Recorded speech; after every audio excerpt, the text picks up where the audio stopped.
प्रिय दोस्तों, आपको फिर से मैं ट्रांसफार्मर की एक सीरीज लेके आया हूँ जिससे कि आर के राजपूत की है और 25 क्वेश्चन हो गए थे।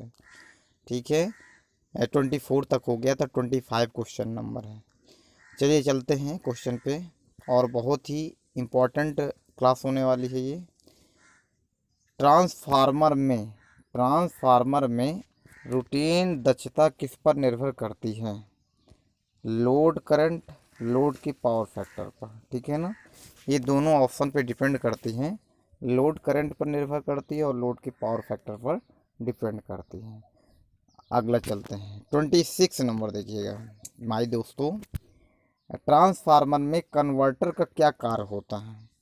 एक तरह से कन्वर्टर नहीं, कंजर्वेटर है। ठीक है, कंजर्वेटर का क्या कार्य होता है? तो ये तेल के प्रसार तथा संकुचन को समायोजित करता है। क्या करता है कंजर्वेटर? ट्रांसफार्मर में एक ऊपर की तरफ एक लगा रहता है कंजर्वेटर, तो उसका क्या काम होता है कि तेल के प्रसार तथा संकुचन को समायोजित करता है। ठीक है साथियों, अगर ये अच्छा लगे तो आप लाइक कर दीजिएगा और वीडियो को लाइक ज़रूर से ज़रूर कर दें, जिससे कि मुझे मोटिवेशन मुझे मिले कि नहीं आप लोग अच्छा से देखा है। ठीक है, और एक चीज़ और है कि मेरे चैनल में जिस लोगों ने सब्सक्राइब ना किया हो तो सब्सक्राइब कर दीजिए और बगल में लगी बेल आइकन घंटे को ज़रूर प्रेस कर लीजिएगा, जिससे कि नई वीडियो बनाऊँ तुरंत आपके पास आए।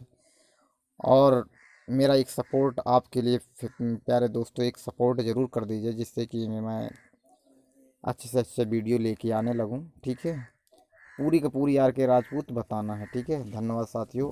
लाइक कर दीजिएगा, लाइक, और जो ना आए तो कमेंट कीजिएगा। ठीक है साथियों, चलिए चलते हैं अगला। 27, ट्रांसफार्मर में नेचुरल कूलिंग कितने रेटिंग की जाती है?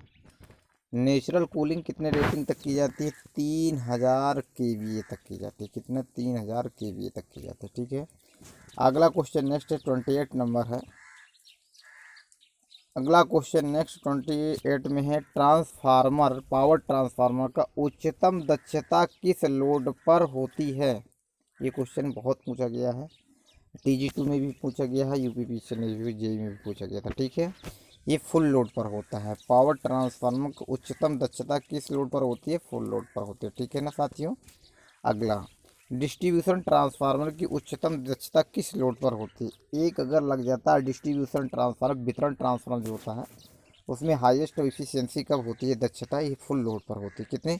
फुल लोड के कितना? 90%, ये 50%, 50% की फुल लोड पर होता है। ठीक है ना, सच बहुत इंपॉर्टेंट क्वेश्चन ये भी है। डिस्ट्रीब्यूशन ट्रांसफार्मर के बारे में अगर पूछता है तो 50% फुल लोड पर होता है। ओके, चलिए 30 नंबर पे चलते हैं। ट्रांसफार्मर सांस कब लेता है? ट्रांसफार्मर सांस कब लेता है? ट्रांसफार्मर जब लोड घटता है, लोड क्या होता है? डिक्रीज होता है, तब ये होता है। ठीक है ना साथियों, ट्रांसफार्मर की नो लोड धारा पर क्या होता है? ट्रांसफार्मर की जो नो लोड धारा होती है तो कम मैग्नीट्यूड इन लो पावर फैक्टर होता है। क्या होता है ये? Increasing magnitude and low power factor. तो एक तरह से क्या है, मैग्नीट्यूड जो होता है उसका लो होता है और पावर फैक्टर भी लो होता है। ठीक है साथियों, अगला देखते हैं।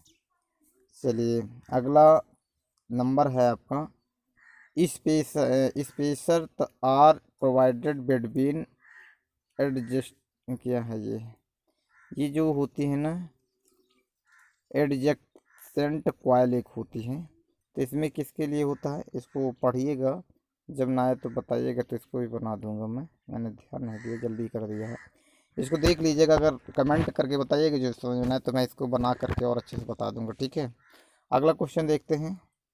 इसे नंबर 33 नंबर, सेकेंडरी में सबसे अधिक लीकेज फ्लक्स होने से, सेकेंडरी में सबसे अधिक लीकेज फ्लक्स होने से क्या होता है? देखिएगा, तो सेकेंडरी में ईएमएफ की कमी हो जाती है। क्या होती है? सेकेंडरी में ईएमएफ की कमी हो जाती है। एक मिनट रुकिएगा, सेकेंडरी में ईएमएफ की कमी हो जाती है। क्या होती है? सेकेंडरी में ईएमएफ की कमी हो जाती है। ओके, क्योंकि लीकेज अधिक मात्रा में होने से सेकेंडरी जो क्या ईएमएफ कम हो जाएगा, डिक्रीज होगा। ठीक है, सेकेंडरी में सॉरी। ठीक है, अगला क्वेश्चन है, ध्यान दीजिएगा, बहुत ही इंपॉर्टेंट क्वेश्चन लेके आ रहा हूँ आपके लिए, और मेरे चैनल को सब्सक्राइब ज़रूर कर लीजिएगा। ठीक है साथियों, इस पे देखते हैं, step up transformer iron core क्या प्रोवाइड कराती है। तो ये चुंबकीय धारा कम करने के लिए करते हैं। किसके लिए? चुंबकीय धारा को आयरन कोर का यूज क्यों करते हैं? क्योंकि चुंबकीय धारा को कम करने के लिए किया जाता है। आयरन कोर का प्रोवाइड क्यों करते हैं? क्योंकि मैग्नेटिक करंट को डिक्रीज करने के लिए, मतलब कम करने के लिए। ओके, अगला चलते हैं। पावर ट्रांसफार्मर में क्या स्थिर रहता है? तो ये मेन फ्लक्स स्थिर रहता है डिवाइस पे। ठीक है, पावर ट्रांसफार्मर क्या होता है? मेन फ्लक्स डिवाइस, मतलब इसमें मेन फ्लक्स सेम रहता है, इक्वल रहता है। ओके, अगला क्वेश्चन चलते हैं फ्रेंड। दोस्तों देखिएगा, दो ट्रांसफार्मर को समांतर में प्रचालन के लिए कौन सा फैक्टर डिपेंड करता है? इसमें देखिएगा, दो ट्रांसफार्मर को हमको पैरेलल कनेक्शन पे चलाना है, तो कौन सी चीज़ें होनी चाहिए? पर यूनिट इम्पीडेंस सेम होना चाहिए, प्रतिबाधा जैसे बोलते हैं, ठीक है ना, ये सेम होना चाहिए, तब वो ऑपरेट हो जाएगा। ओके, इस पे ट्रांसफार्मर की सेकेंडरी वाइंडिंग का प्रतिरोध R2 है और ट्रांसफार्मर रेटियो जो है K है, तो द्वितीय कुंडली को रेफर करने पर प्राइमरी पे प्रतिरोध रेजिस्टेंस प्राइमरी में प्रतिरोध कितना हो जाएगा? तो ये होता है R2/K² होता है। फिर दोस्तों अगर अच्छा लगा है तो कमेंट तुरंत कर दीजिए आप, ठीक है, करिए पहले थोड़ा सा, तब तक मैं और देखता हूँ। ठीक है साथियों, चलिए, यदि ट्रांसफार्मर समांतर में समान पोलैरिटी में कनेक्ट नहीं है तो वर्किंग किस प्रकार होगा? वर्क किस तरह होगा? तो यहाँ पर क्या है, यदि ट्रांसफार्मर समांतर में समान पोलैरिटी में कनेक्ट नहीं है तो वर्किंग किस प्रकार होगी? इसकी पोलैरिटी जो है सेम नहीं है, क्योंकि पैरेलल में चलाने के लिए पोलैरिटी भी सेम होना चाहिए, पर यूनिट इम्पीडेंस भी सेम होना चाहिए। मैं थ्योरी में समझाता हूँ, थ्योरी देख लीजिएगा मेरी जो पीछे कराया है, वो उसमें सब समझ में आ जाएगा। ठीक है साथियों, इसमें देखते हैं समान पोलैरिटी कनेक्ट करते तो इसमें क्या होता है, देखिएगा, incorrect polarity will result in dead short circuit.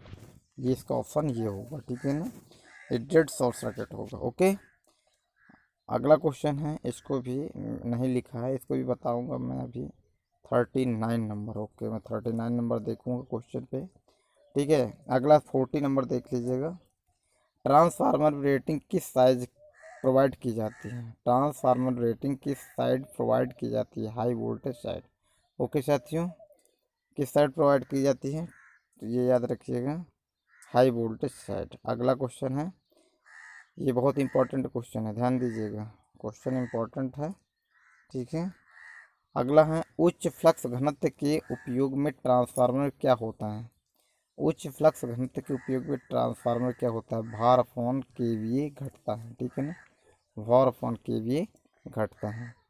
अगला क्वेश्चन है, चलिए क्वेश्चन है, ब्रीदर में किस रसायन का यूज करते हैं? इसमें सिलिका जल का यूज करते हैं। किस में करते हैं? सिलिका जल का। धन्यवाद साथियों, अगर अच्छा लगा हो तो कमेंट कीजिएगा। मैं बार बार आपसे कहता हूँ कि आपको अगर इसी तरह की वीडियो चाहिए हो तो आप मेरे चैनल को सब्सक्राइब कर लीजिए और बगल में लगने बेल आइकन घंटे को ज़रूर प्रेस कर लीजिए। ठीक है साथियों, धन्यवाद।